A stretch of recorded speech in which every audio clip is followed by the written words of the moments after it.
for inclusion in the record.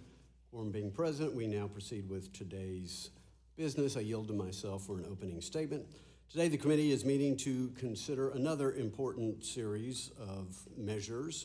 These are designed to deal with market stability and security to the financing of illicit activities. These bills represent months of dedicated efforts by their sponsors. I want to thank members on both sides of the aisle who continue to work hard to get these bills in front of the committee. On our docket today is H.R. 5749, the Options Market Stability Act, introduced by Mr. Holtgren.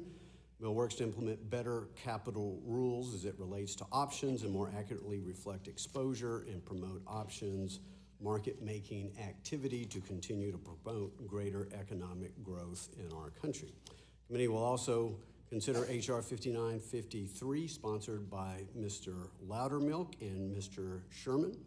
The Building Up Independent Lives and Dreams Act, or BUILD Act, it is cleverly named. It will address challenges charities face with respect to the Bureau of Consumer Financial Protection's disclosure requirements. The cost and complexity of the almost 2,000-page TRID rule has put an undue burden on certain charities, has hampered their work.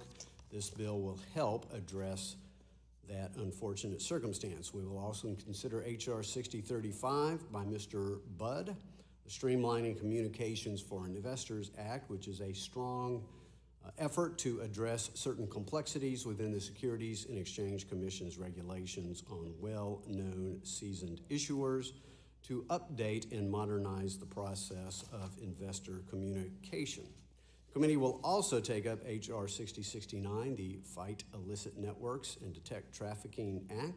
The bill introduced by Mr. Vargas will help in our efforts to combat human and drug trafficking through virtual currencies and online marketplaces that unfortunately are used to buy, sell, and facilitate these illicit activities.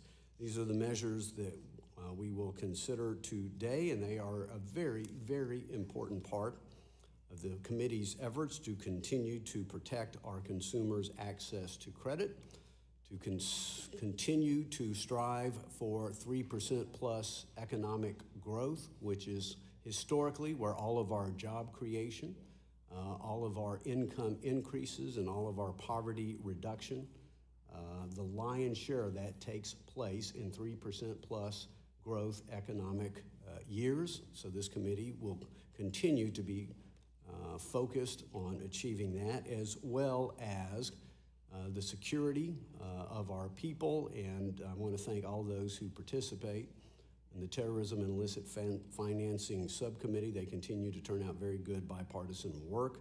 Again, I want to thank sponsors and co-sponsors on both sides of the aisle for what you are doing for this committee and the American people. About the balance of my time, I now recognize the ranking member for an opening statement.